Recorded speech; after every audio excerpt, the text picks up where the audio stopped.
In the game Degeneracy, I played Lemuria. Lemuria is a pop kill nation, meaning that its dominion will quickly kill the population of any provinces that it touches.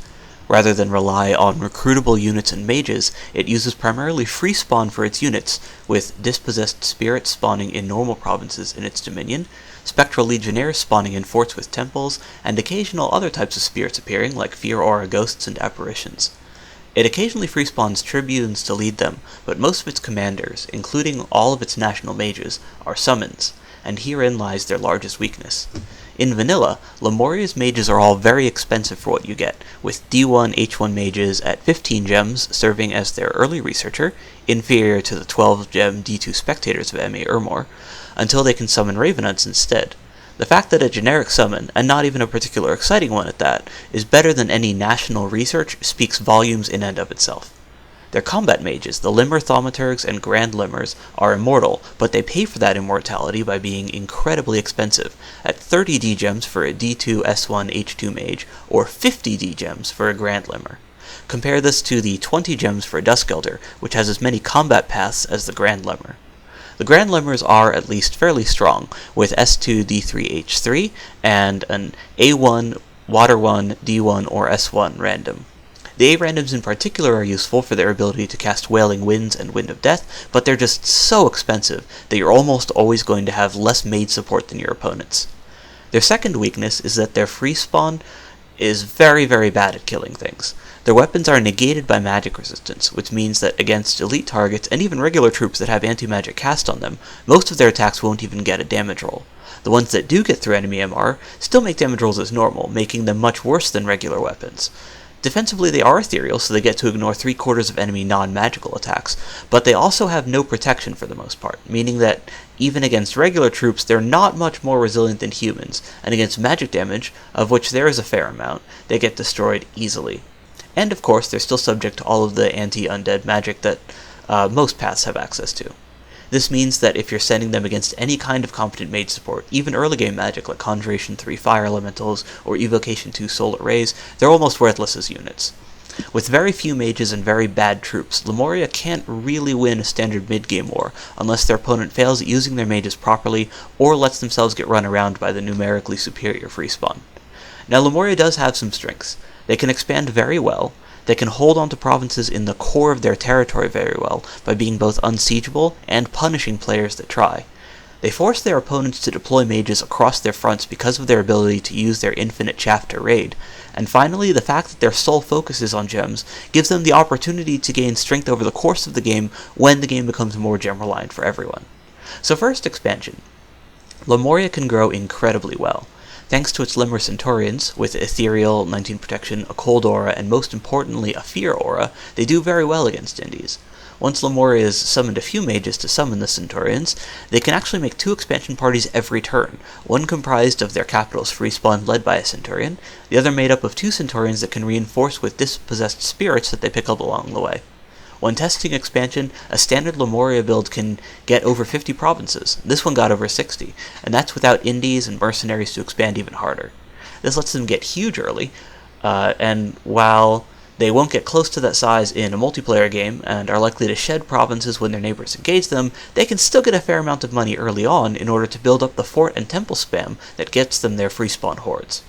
Secondly, they are incredibly frustrating to invade. A large part of that is simply the fact that the Lemurian fort is filled with spectral legions, which are not mindless as Urmur skeletons are, and while they may not be as good at fighting, they can still hold up fort walls very well. The second part is that because the mages are immortal, as long as they're fighting in friendly dominion, you can use them for suicide tactics, especially casting spells like Plague or Wind of Death, which can cause a large amount of damage to an enemy army with only one mage.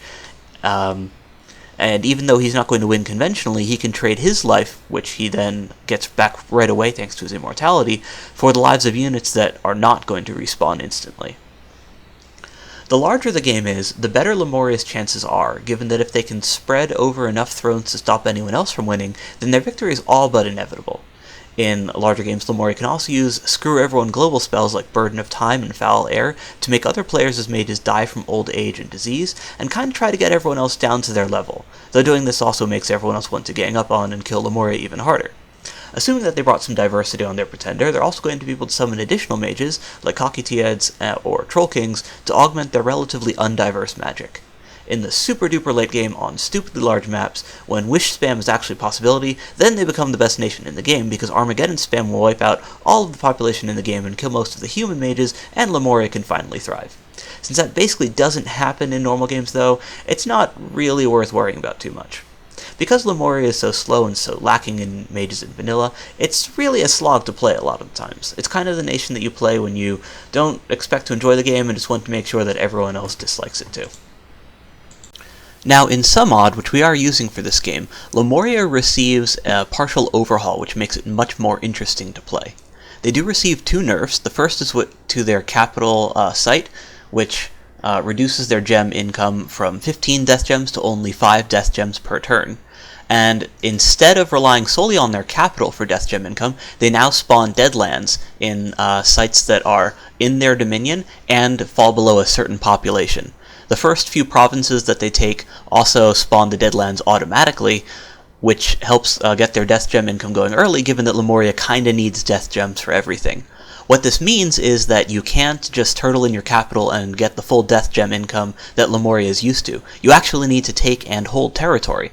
This is a nerf both to Lemuria defensively, in that they can now actually lose resources that they rely on when they lose provinces, and also a nerf to their early game, because their expansion isn't nearly as crazy when they don't have the 15 death gems in order to summon 3 Lemur Centurions per turn. It takes them longer in order to ramp up their death gem income, because they need to have 10 Deadlands before they even get to their base level. That means that they're going to be slower on research, but more importantly, like I'd mentioned, their expansion just won't be nearly as crazy. The second change is to their forts. So Lemuria's forts are set back an era, meaning that they build Middle Age forts, which while this would be a buff, they also have a 50% increase in the cost. So it costs them even more to build a fortress than it does for vanilla Lemuria to build a castle. And while it does take less time to build, they're still not going to be able to build quite as many with the same amount of gold, and gold is usually the cap that Lemuria faces to its infrastructure. Additionally, their defense is going to be lower just because they are using the lower era of forts, and if they do want to build the castles, it's just going to take them a lot longer. This means that it takes more gold for Lemuria to get the same amount of infrastructure, so they're going to not have that impenetrable wall of ghosts quite as quickly or quite as well, just based on the fortification thing, which means that Lemuria is both more vulnerable to an early game rush and is less capable of holding onto its territory indefinitely if the attacking player can reduce the number of ghosts inside the fort. However, they do receive a number of buffs which help make up for it. The first and most significant is that Lemur Acolytes now have a random of either S1 or D1. They also start with a D2 Acolyte, and this is huge. S1 and D2, or S1, D1, and D2 are both actually very useful combat paths. With S1, D1, Lemur Acolytes can both cast Nether Evocation, like Nether Darts and, or even earlier Nether Bolt, which is helpful for providing a decent source of damage, even if it is MRN. But more importantly, they can also form communions, so they can communion up the Grand Lemurs, or they can just communion up each other for larger astral and death spells. The D2 guys are very useful, of course, for Horde of Skeletons. As a Death Nation, you can imagine that they would want to spam that out, in part because the Skeletons are a replenishing frontline, and in part because their weapons aren't negated by magic resistance, as their Evocation and their spectral weapons are. However, it can also be used for Shadow Blast, which is a huge AoE evocation spell, which, while being MRN, is armor negating, meaning that it's going to be doing full damage to even the heaviest of infantry, and more importantly, it just has a massive area of effect, which is also going to have a chance of paralyzing the target that it hits. So they can actually put out a fair amount of firepower, and Lemuria can generally afford the death gems, and while they are useful, it's definitely something that you can justify spending death gems on, just because of the wide area that Shadow Blast is going to hit. So their larger mages are unchanged. The Lemur Thaumaturgs are still very rarely worth getting, and the Grand Lemurs are still very expensive, but The Grand Lemurs in particular are something that Lemuria already used and relied upon, but now they have a much less expensive alternative for if you need to do massed mage support, so that you can actually just, have a fair number of mages with your army so you can get off all those round 1 evocations. And then their research is also slightly improved because the RP for each one of these guys went up by 2 without a commensurate price increase. And the fact that they're not paying for immortality means that you're not going to feel like you're risking them whenever you actually send mage support with your armies outside of your dominion. So this is a pretty big buff. The second major buff is that the spectral weapons became difficult to negate with magic resistance. What this means, essentially, is that a unit with anti-magic cast on it is going to have roughly the same chance of negating the attack as they do without anti-magic in vanilla. So that means that they're going to be much more likely to deal damage both before and after anti-magic's being cast comparatively, which is also a huge change. So they're still not the best at killing things because there is that additional potential layer of mitigation, but they're no longer nearly as gimped by magic-resistant units, and even the units that have lower MR have a significantly higher chance of taking damage every hit. So what this means is that all of the ghosts become much more effective offensively. And while they're still not great, they still suffer from 0 protection and so on, and they're still more or less susceptible to the same sorts of counters, they're now actually viable to use as a front line without needing to... well, they basically can do more than just sit there and die. They're actually capable of dealing damage. Between the increased mage support and the significantly increased damage of the free spawn ghosts, Lemuria is now capable of fighting. So while they need to take and hold territory in order to be at the same power level as Lemuria and Vanilla, they're now actually capable of doing that. So Lemuria essentially becomes, from this weird turtle nation, to a nation that's actually capable of competing. They're a nation that can actually fight, as opposed to just being something that just casts death globals. You can actually play dominions with them. Additionally, the fact that their Deadlands is going to scale up based on the territory that they acquire means that you have an even more of an impetus to grow. So if you're capable of getting to a large size with expansion and actually holding on to your territory, you can become even stronger than Lemuria in vanilla. So that means that their already good late game can become even better, but you have to actually fight for it. So between getting the tools to fight for their territory and an impetus to do so, they become a much more fun nation to play. I definitely recommend Summod for anyone that wants to play Lemuria in multiplayer. Pretender design for Lemuria is different from most other nations. It's most similar to that of MA Urmor in that regardless of what Pretender you're making, you're going to dump pretty much all of your income scales, and you're going to want to have luck and magic as your 2 sole sources of income and research. With Lemuria, it's actually more important than ever to take Magic 3, because their research natively is so poor and they're reliant on Ravenants, whereas M.A. Urmor can actually use Dusk Elders for research, which have a very high base RP value per mage. Lemuria, like Urmor, needs to take fairly high Dominion. I tend to advise at least 8 or 9, because in a normal game, while you are going to be building temples in every fort, you're not really likely to get more than 10 up until near the end of the game, past the point where it's relevant, essentially. While you can take Dom 10 in order to get additional free spawn, because the free spawn does scale with your Dominion level, those last points of Dominion, regardless of what chassis you're using, are very expensive. So I tend to advise, like I mentioned, Dom 8 or 9. While in Summod you don't always need to take an Awake D-Mage, it is still fairly helpful. The Death 3 access means that you aren't going to need to make a Skull Staff or Empower in order to summon a Dusk, or in order to summon a Grand Lemur, and you're definitely going to want to get those guys out sooner rather than later. It's no longer absolutely necessary to take it awake, so you can theoretically take it dormant in order to add even more magic.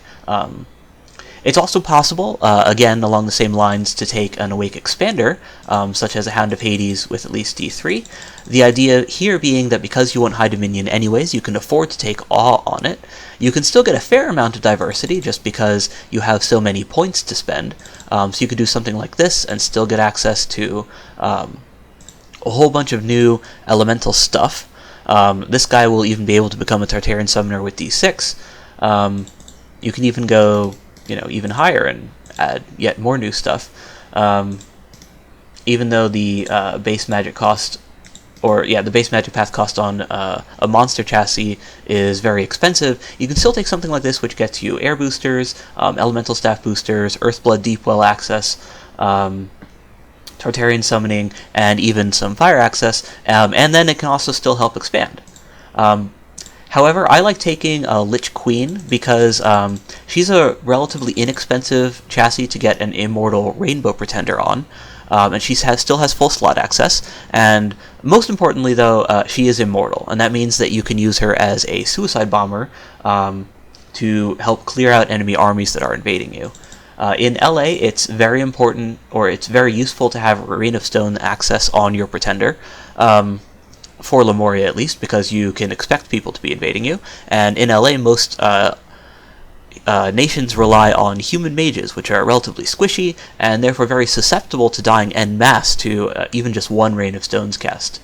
In Summod, you actually need to take E3 in order to do that without a booster. I took only E2, which wound up being a mistake, but I was able to luck into a booster to make it not particularly dangerous. You often want to take at least A2 just to open up Cloud Trapeze. That basically gives you a way of spending air gems instead of astral pearls to move around. In this part, and you always want to take D5 basically just for Tartarian access, the idea being that you can always use Tartarians with Lemuria if you can get that far, and with Lemuria you often do want to plan for the late game just because, just based on the nation that you're using, you're not going to win early. Having higher death levels also lets you cast death globals better, so you can put up your Burdens of Time, your Foul Air, and so on with a much higher base death level, which is very useful in helping to hurt all of the living nations. If you are going for a Tartarian-oriented strategy, you often want to take Nature 5, basically just to try to go for Nature Globals. The most important one being Gift of Health, to basically reduce or to heal the feeble-minded affliction from your Tartarians, which will make a significantly larger number of them more useful. But even just a little bit of nature magic is already helpful, just in order to open up the nature path, just because you can definitely use it. You can use nature for making items. It even opens up a little bit more diversity later on. In this game, I went for an astral-oriented strategy. The spell that I was looking to cast with Astral 6, rather than staying at Astral 5 for rings, was Arcane Nexus. With 3 boosters, you get S9, which lets you cast Wish and Nexus and so on. And Nexus is basically an I win the game spell. It's the spell that basically means that you're ready to take on the entire world. It gives you Astral Pearls for every spell that your opponent casts. This is a super late game oriented build, to the point where it's like something that you might never even get to cast any of the spells that you're making the Pretender for, neither Tartarian Gate, nor Arcane Nexus or Wish or any of those things. But Lemuria has a very hard time actually moving offensively. So Lemuria's victory condition, so to speak, is to basically stop anyone else from winning long enough so that you can actually transition to, or so that everyone is basically transitioned to a full gem economy, and at that point the fact that you're relying on summons anyways is no longer quite as much of a disadvantage. So it's a fairly greedy build. The fact that it's going for this astral stuff instead of more immediately useful magic like higher levels of Earth. It's not attempting to contest for the nature globals directly. It's something that you can maybe even consider doing after you have infinite gems, but you don't often get there. And because the air level on my Pretender was only at 2, I don't get the air booster at air 4. Similarly, if you take Earth 3 and air 4, then you get another elemental booster, which is great. And if you take F2 rather than F1, then you also get access to fire magic. So a build like this is, in my opinion, a little bit better in general for Lemuria. You can still site search for pearls with your national mages, and even spend pearls on astral boosters and casting anti-magic in combat and so on. So it's not like you lose access to astral entirely. Rings are a very greedy strategy for boosting Tartarians just because they're so expensive, to the point that for Lemuria, with its great Death Gem income, you can potentially even empower a Limor or a D4 Grand Limor more easily than you can forge him a Ring of Sorcery. And then having access to the increased elemental paths and slightly increased nature will help you find more gems, and then use a large variety of gems more easily. So this is what I would consider to be a slightly better, more mid-game oriented Lemuria build, whereas the Astral oriented build, it never even really came up, like I was never even able to go for those big Astral spells, is basically something that will help you close out a game if you've already put forts with infinite ghosts on them on enough thrones to prevent anyone else from winning. It actually lets you then start pushing forward offensively just because you would finally have enough resources in order to take on another nation.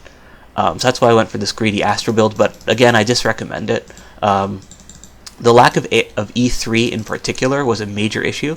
I think that regardless of what else I did, I would potentially just stop at Astral 5 and then try to boost up the other paths a bit more. So Air 4 would be great if I can afford it, potentially by dumping another path, or even dumping Fire. The Earth 3, like I mentioned, is essential for Rain of Stones casting without a booster, and if you're using the Mage as a suicide caster, in Summod you can't cast round 1 Rain of Stones with only E2. You actually need E3 to do it, just because Summod increases the gem cost, and you still need Air 1, of course. So that means that because you're not going to be able to risk a booster for a true suicide casting, you definitely need E3 in order to cast it round 1. With only E2, you need to cast Summon Earth Power first, which is, well, it's crippling. It means that you can't cast it until round 2, at which point, depending on the enemy's paths, the mages might be able to buff themselves up to survive Rain of Stones. So that was definitely a disadvantage. And then similarly, lacking access to the nature globals would have severely reduced my the strength of any Tartarians that I went for if I was going for a Tartarian-oriented strategy. And with Lemuria, Tartarians are, if anything, almost a default. Like, they're your way of getting diversity in the late game. So yeah, the build ended up working out okay. I did manage to win with it, but the Pretender's exact paths were not ideal. This part here, though, I think was all fine. Having an Await God is helpful for spreading your dominion. It's helpful for doing some site searching, and it's even helpful for getting some early research so that you can get to your Ravenants much more quickly and then spend your death gems more efficiently on your inexpensive researchers.